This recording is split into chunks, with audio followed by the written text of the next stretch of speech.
I'm Shauna Rae, and I was born with brain cancer. I was diagnosed at 6 months old. I was born in June of 1999, and there wasn't a lot of research. I mean, it was the late 90s, early 2000s. I feel like a lot of medical research came more recently. So, my mom one day was watching me, I guess, sit in those little bouncy things, and there was this mass in the right side of my head, kind of, that would appear, and then it would go away someday, and then it would appear again. So I think she thought my sister hit me or something, and then when it just didn't go away, in a sense, I don't know how long this was. I was only like a baby. I don't remember any of this. This is all relayed of mouth, kind of. So, she took me to the doctors, and my family doctor was like, you gotta go to, like, children's hospital now. It's cancer. And we tried getting into children's hospital. Of course, there's a wait. So my doctor called and was like, look, she doesn't get in, baby not gonna be here. Baby gonna die. So children's hospital took me in, and I went into basically immediately surgery. And this is, I mean, I know we say 6 months, but I was born in June. My surgery was in December. And I was out by Christmas, I guess. That's the time frame I think I know. So obviously it probably happened a little younger than 6 months if you do the math correctly. But either way, I went into surgery, and they didn't get all the tumor. They couldn't. It's the brain. I mean, you're playing with minefields, basically. And I'm a baby. And I think what was really lucky is that I was still a baby, so my head was still soft and my skull wasn't hardened yet. And that allowed the tumor to kind of show it in, unlike other brain cancers, it grows inward instead of outward. And I think that has a little to do with the fact that my skull was soft. Not sure, not 100%, but that's my theory. Either way, they put me in chemo for like a year or so. I'm not exactly how sure long. And from what I know, in my chemo days, like, my mom would give me sugar, kind of, because it's something I would eat. And also, she felt like if I was a chubby little kid and going through chemo, that was a good sign. It wasn't, frail skin and bones like a lot of kids or chemo patients. And I think that was very helpful.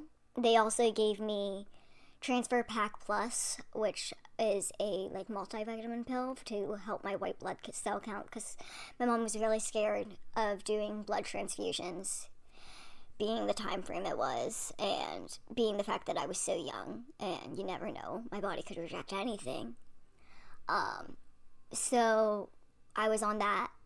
I don't know how many. I think I had 2 per puppy, and I think it is the reason I didn't have to have a blood transfusion, and I was healthy. So I implore anyone that's not feeling right in their immune system to look at Transfer Factor Plus. We've recommended it to a lot of people, and I know that it's helped their immune system, so I implore that to people. So, moving on. After the chemo and stuff, in a sense, the cancer was gone. And that's kind of when I started living typical, I guess, life. I don't really think any of my life was typical. I mean, at 16, I found out Children's Hospital is not the hospital every kid goes to, so definitely not. But they did keep my tumor for study, because it was the first they saw at Children's Hospital in Pittsburgh. So I really hope that helped a lot of people, I mean, you never know, and you never know if it actually did help or if it didn't. And, either way, it probably helped some scientists figure something out. But I started living kind of my typical everyday life. I chased terror a lot. I started preschool, and preschool was fine. I didn't get bullied or anything. Preschool I actually really liked. I have a lot of good memories from. I still have my preschool book. I actually reconnected with someone from my preschool, and they're amazing. And ironically, my best friend in preschool was this really, really tall, amazing person. Beautiful, beautiful person. Just understood everything about me. And I don't know why. We just kind of clicked. And I never saw her after preschool, but I always had her. And we were always together. And a lot of the photos were next to each other. But when I joined kindergarten, I think that's when a lot of the small bullying started, and that's not a pun. I think what I mean by small bullying, I mean like not knowing any better, your peers not knowing that it's wrong to do that, and they're just being judgmental and blunt and honest. And it's probably why I'm so blunt and honest, because it was the first real interaction I had about my disability was, what's wrong with you? I mean, my family didn't notice until a play, but I always kind of knew.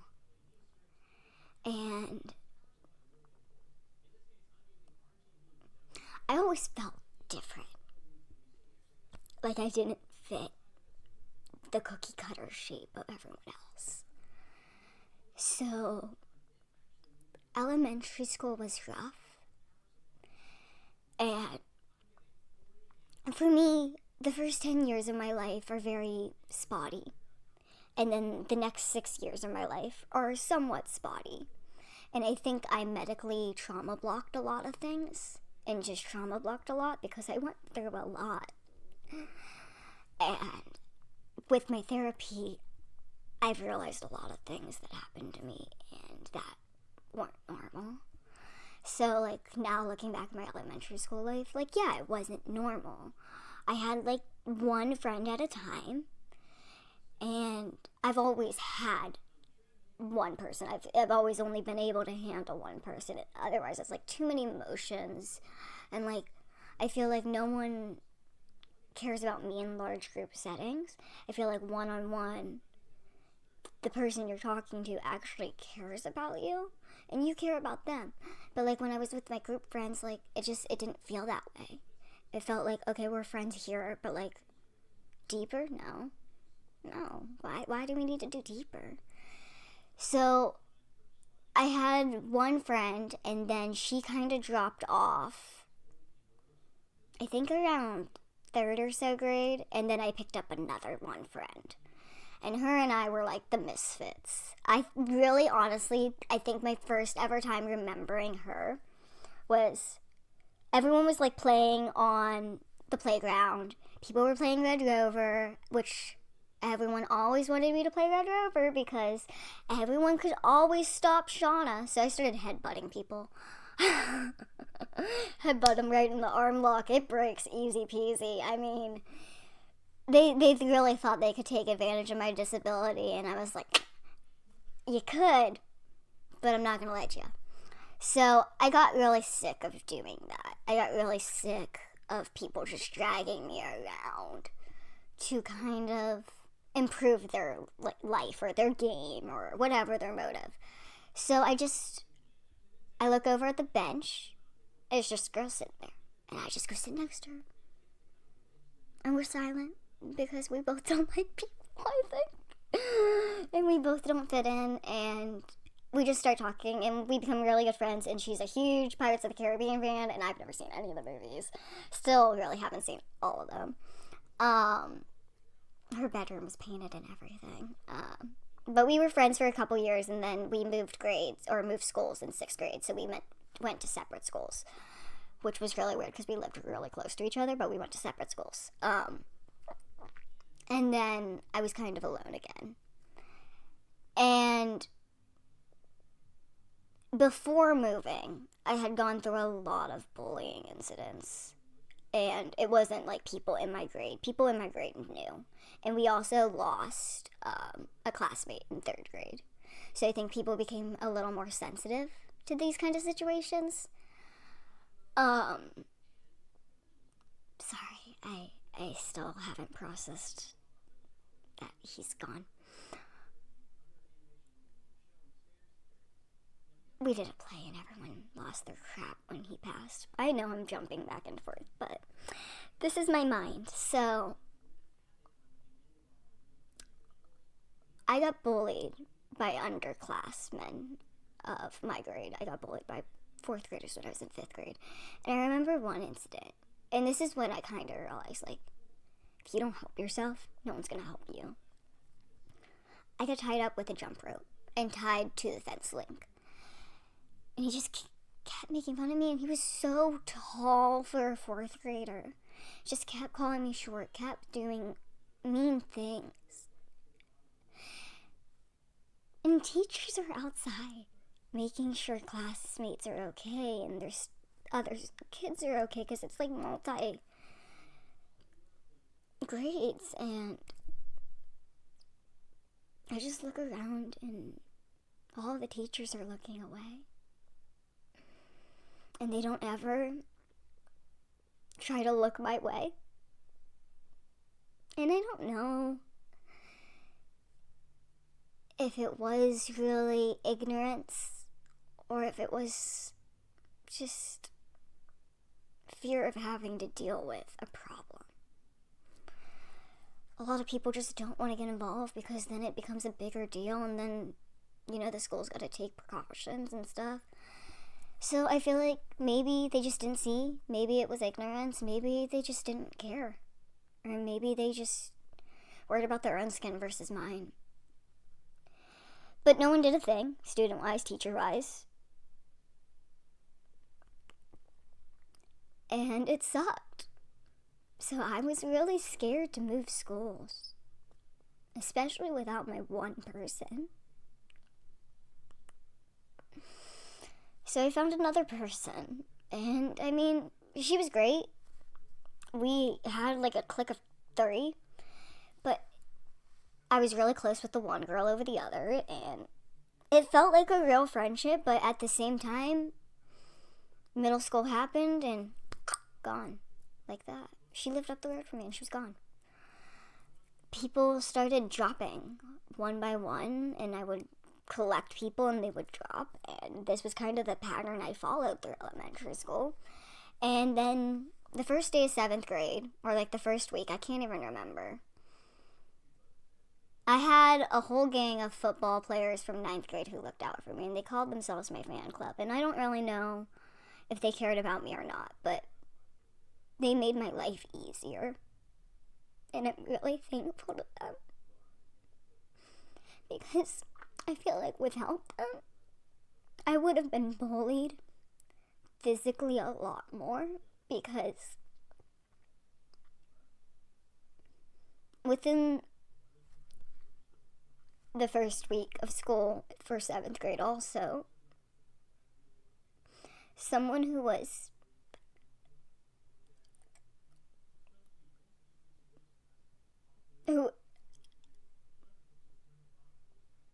wasn't in the right mindset picked me up the moment the bell rang to go to homeroom and dragged me down the hallway towards the boys' bath.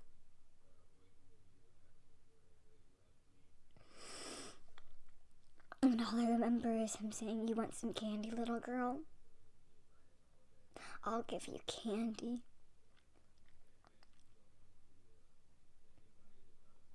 And that was another time I watched hundreds of students, everyone there. All the buses had loaded in. We all were going to homeroom. It was every student in my middle school not do a thing.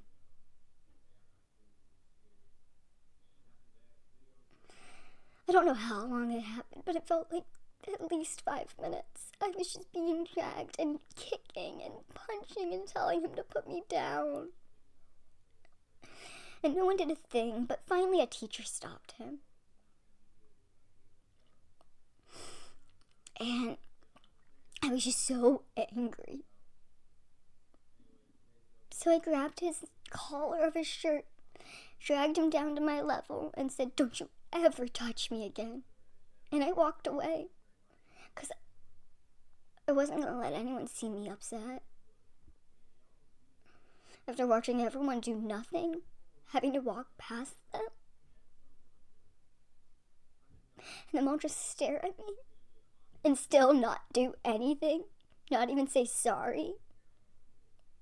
I mean, I was dragged past my sister, and, she's oblivious, so I'm sure she had no clue, but not one of her friends did a thing. Not one of them said, "Hey, your sister's getting dragged."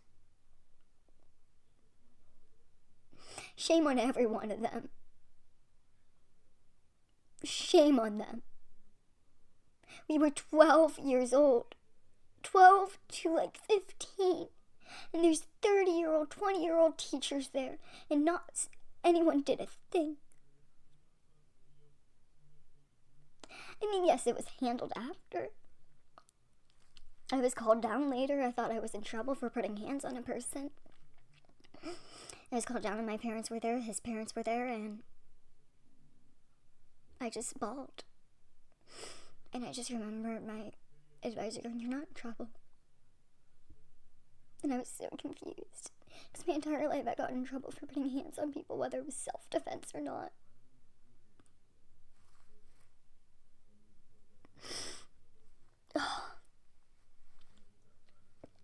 Yeah, so after that, those football players, I feel like they prevented a lot of stuff.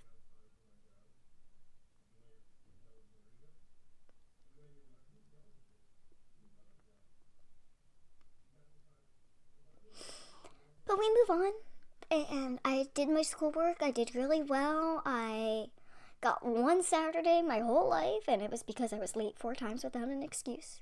The dumbest reason to get a Saturday, but I got one, and I did it, and I showed up, and I did my 3 hours, and I went home.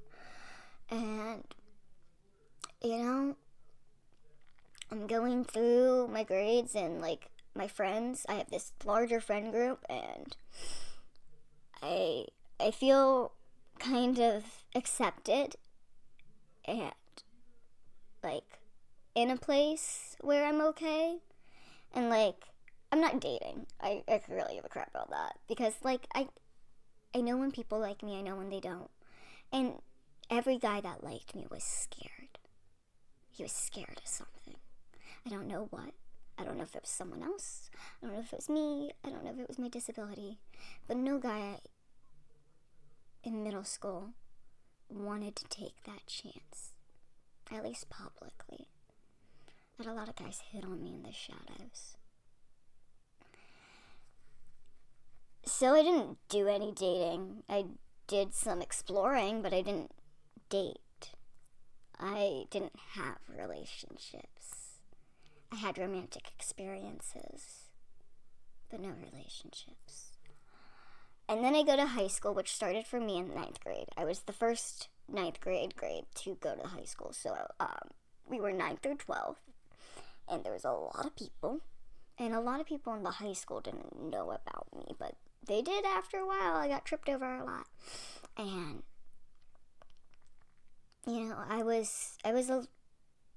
I'm at the height of everyone's groin area typically.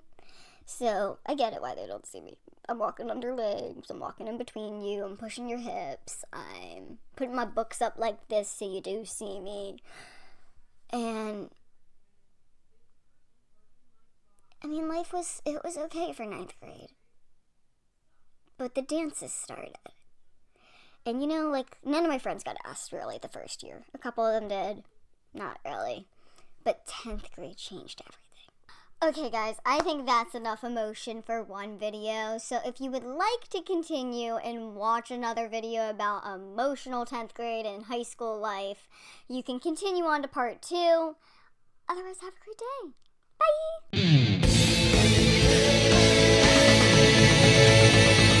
It's Shauna.